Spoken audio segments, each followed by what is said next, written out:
Hello, my name is Dr. Bertrina Olivia West Amati, and you are watching Dr.O After Dark.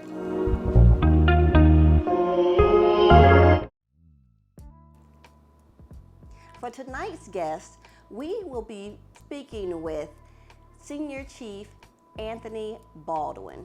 He is newly retired after serving 26 years in the United States Navy, and he will be joining us live via telephone to talk about his experience over the years in the military as well as mental health as a black male. Hi, Anthony. Thank you for joining us this evening. How are you, Dr. West? I'm doing well. How are you? I am doing wonderful. Thank you once again for being a guest with us on tonight's show at Dr.O After Dark, where we keep it real, raw, and relevant. So I want you to come with it totally transparent, totally real, totally raw, and just come at it. How about that? Easy day. Absolutely. Wonderful. So, as I was just saying, you are newly retired from the Navy after serving 26 years. Can you tell us a little bit about your experience in the Navy? Absolutely. So, I started off joining the Navy in December 1996. I decided to join the submarine force, which is kind of elite. Not a lot of people are approved to do that as a volunteer service. And one of the topics is as a black male in the Navy, there's not a lot of brothers that serves on submarines. So my community is tight knit. You know, once you meet some brothers that you're tight with and kind of understand where you're coming from, your background, how you think, your mentality, you kind of stick together. But overall, my experiences on the sub force were amazing.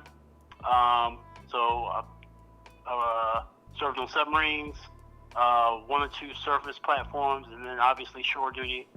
And then, as you mentioned, recently retired. Overall, enjoyed my naval experience, had a great time, made some lifelong friends, and wouldn't change anything about it. Okay, wonderful. So you said that you were stationed on a submarine, and as you know, I am a United States Navy veteran as well.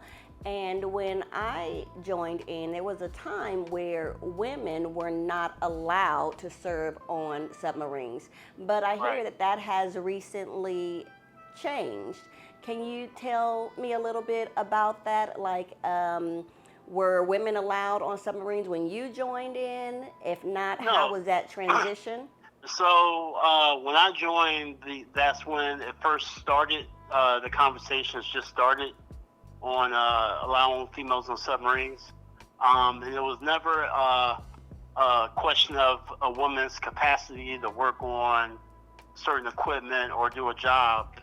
It's because submarines are unique in that when we get underway, we're submerged. We're submerged for 6 or 7 months.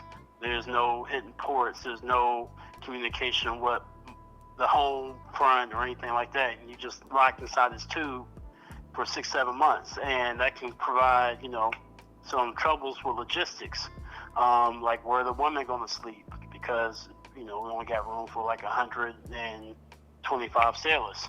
The specific needs that women have, each month. What we're going to do about that? We can't flush used tampons down the toilet, or however that goes. So there's specific logistics things that were a question back then, but as time passed, they've changed the platforms of the submarines and is able to facilitate having women on board. And from what I understand, besides a couple of instances where we have had some issues, it's been going well. Okay, so what kind of issues?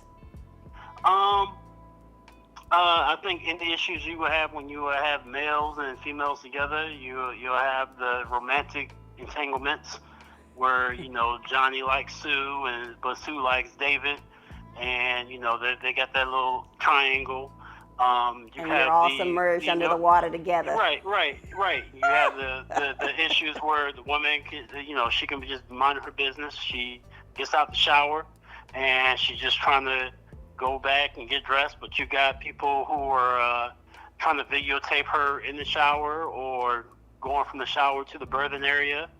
On one submarine, you had a group of sailors, I think it was a handful, that had a list of, you know, who they, you know, their fuck list, who they wanted to knock down with the female sailors on the ship.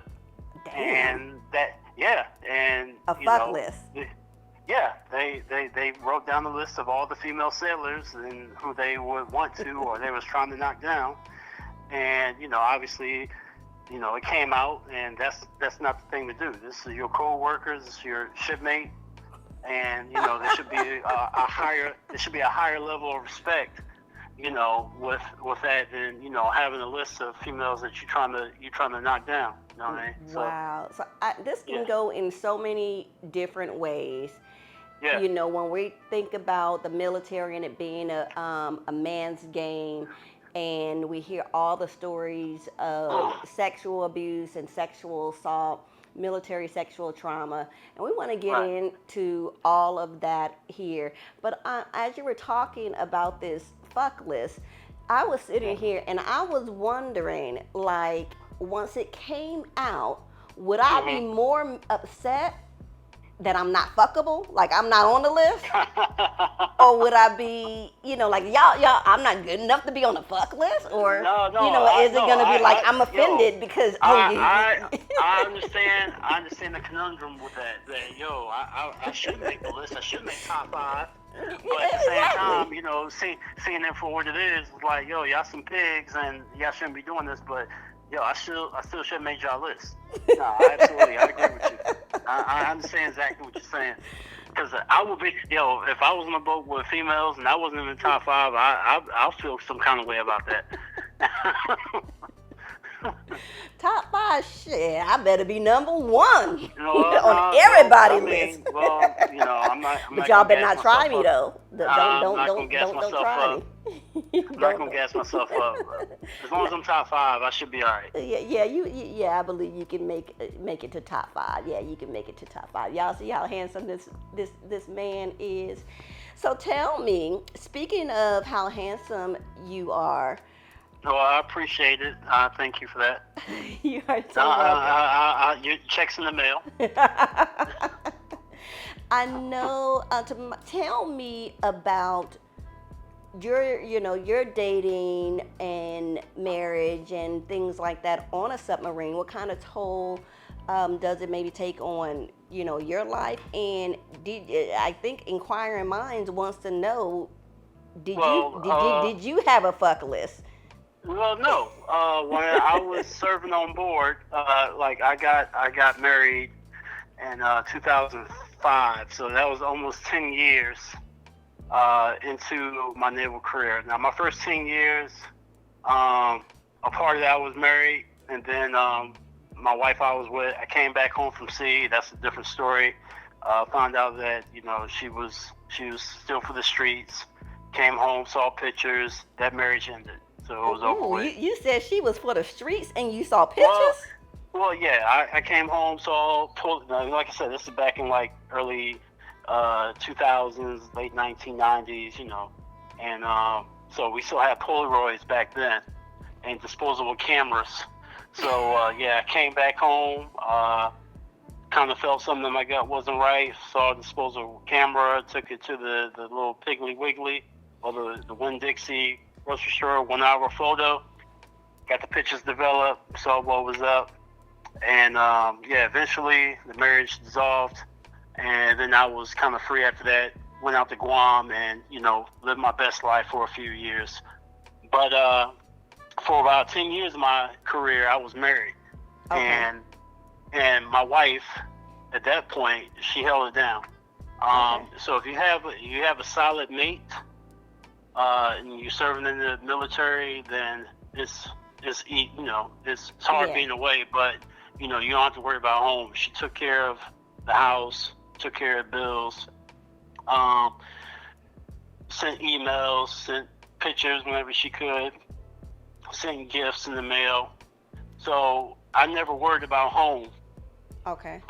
with her because she held it down. Now, I've heard horror stories, Okay. people who are married and, they don't hear from their spouse, or they hear from another person's wife that, hey, I saw your wife, with this dude or that dude, or this is going on, and this dude's out to sea. He can't get home because he's underwater, but he's going crazy for 3, 4, 5 months because, his wife is out there doing whatever, and there may be kids involved. So he's like, man, who's at my house around my kids? You know what I'm saying? Yeah. So I've heard horror stories, but I was lucky enough that I had a responsible, loving wife that took care of home, and I didn't have to worry about any of that. I just did my job. Okay. Okay. So that going back to that fuck list, it sounds a whole lot like DMX's song. You got Keisha, Brenda, Rhonda, Renee, Olivia, Trina. DMX, Hey, hey, hey. DMX was saying those names as, and those are the people he knocked down. Yeah, that's what I'm saying. They on the fuck list. This fuck list. They want to knock him down. No, that's what they want to knock, exactly. But it still sounded very, very much the same. They want to knock him down. Well, that's different. Yeah, it's difference between wanting to knock somebody down and then actually doing it. So. Yeah. So let me ask you, how did you? So you said that. So the first time you found out that your wife was for the streets, and you found out through some disposable cameras and some Polaroids, and you laid them all out, and she was like Shaggy, "It wasn't me. Caught me on the sofa. It wasn't me." But then after that, you got married and you had a wonderful 10 years after being into the Navy, you got married for a second time. And yes. You had a wonderful marriage. So how was it for you? I know you said that your wife was very supportive and things like that while you were serving. How was it for you being in a submarine for 6 months with women? I mean, from at that time, in my mindset, it was hard being away from her because, I missed her. But, we didn't have kids, so I didn't have that added, I miss my kids, aspect of it. But what about sexual desires with all these? Well, I mean, women we're underway, in all my submarines I've only served with guys. So, okay. So there was no females on board when I was serving. And the ports that we hit, I think we probably hit like 3 or 4 ports. It's about 3, 3 port calls. Mm-hmm. And on none of my deployments I ever messed around on it. But it's just, I mean, because I'm not aggressive. I'm not, like, I need to go out there and chase some tail. That's just not my personality. I'll go out, I have a good time, I'll dance, I'll drink, I'll socialize, but I'm not chasing anybody, and not saying I wouldn't have done it, but nobody was chasing me, so it didn't happen. So that's what it came down to. But it was hard. You know what I'm saying? You always want to, you see something you like, and you want to see what's up. But my personality is not that of, I'm gonna run it down. Earlier in my years, maybe that might have happened, but at that point I was older, so it didn't go down like that. And when we think about trauma, most of the time when people think about trauma, they think of big T trauma as, you would say being in the military, war, sexual abuse and domestic violence and all of those types of things. But I guess we don't often think about, especially when it comes to the military, how, stressful and how traumatic being away can be, and it can take a toll on the person who's being deployed as well as their family, especially coming back home and seeing that your spouse was, is or was for the streets. And when we Oh, think about yes. trauma, the Hmm. difference between every, this big trauma like war and all that kind of stuff and everyday trauma, or is the difference is that all trauma is just stress. Now, the difference between everyday stress and traumatic stress is the Yeah. impact that it has on our bodies. And I can only imagine not only the stress of being underway, not hearing from your family or flying out there for the streets. But then what we hear a whole lot about is not only just the sexual abuse of women in the military, but also in the last several years, it has seemed like it has been an increase in suicide, especially in the Navy.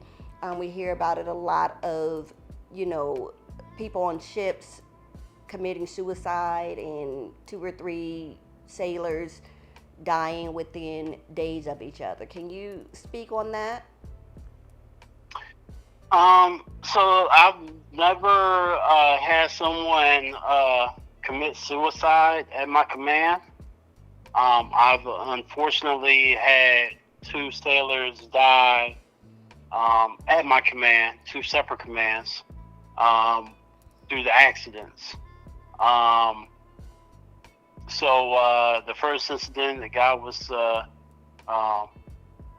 we were underway. This is like my submarine, my first submarine actually, second submarine. I'm sorry, in Guam, and we hit an underwater mountain. Very traumatic. It's An not something. underwater mountain. Yes, we were very deep, going very fast, cruising into some waters that were it was charted, but we didn't have the right maps, and we hit an underwater mountain. A lot of people got hurt very badly, and one sailor in particular was my sailor. He was one of my junior sailors, and he passed away of his injuries 2 days Wow. after we hit. Oh my Yeah, goodness. so very traumatic. A lot of people tapped out. They couldn't do the job no more in the Navy, decided they wanted to get out of the Navy. Some people couldn't go on submarines anymore. And then the next sailor, he was just standing watch.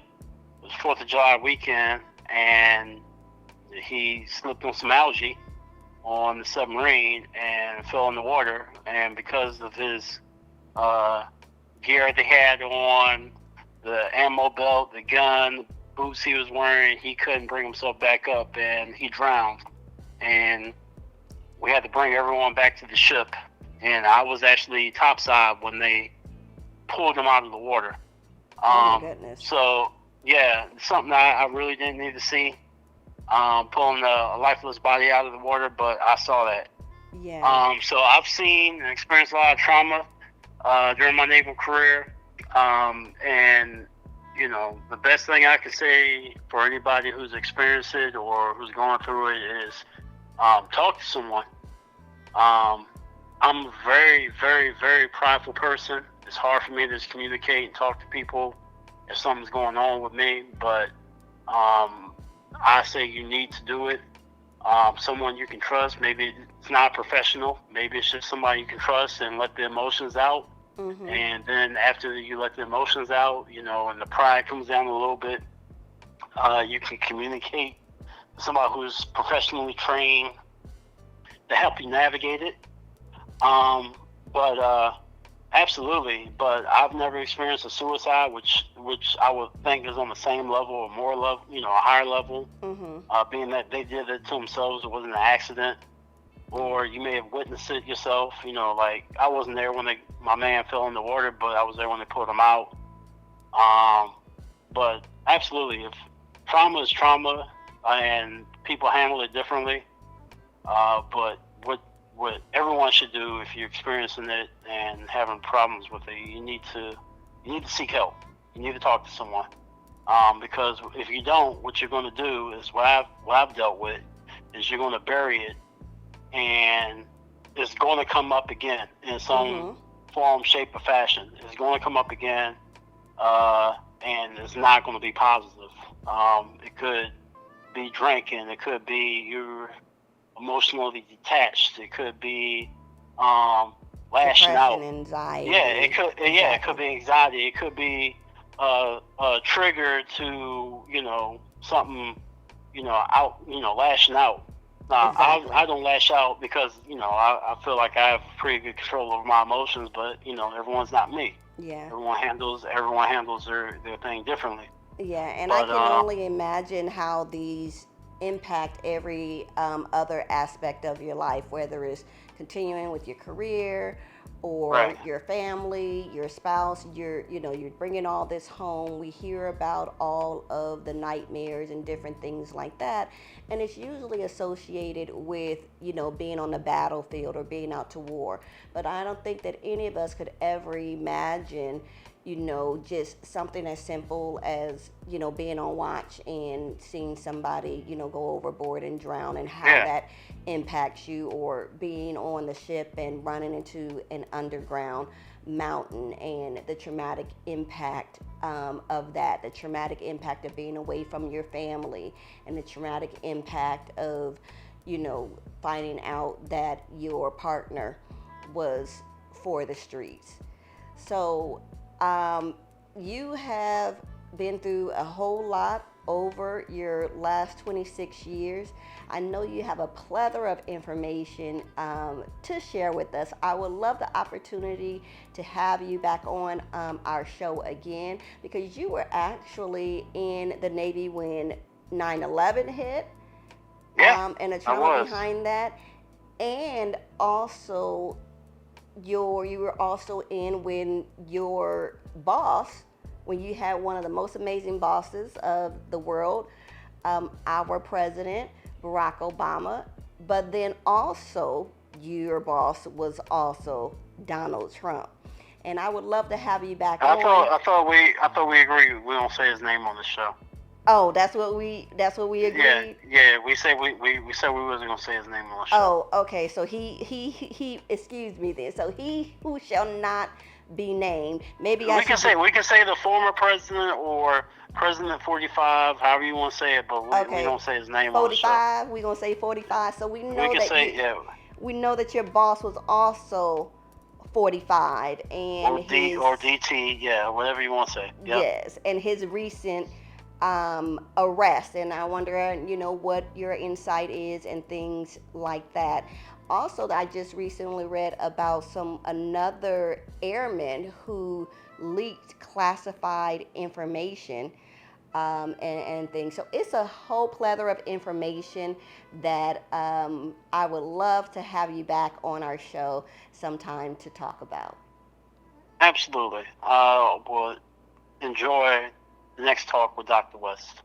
All right. Thank you so much, Senior Chief Anthony Baldwin, and I look forward to speaking with you again. All right now. Okay. Hey, take care, everyone out there. We do. Bye-bye.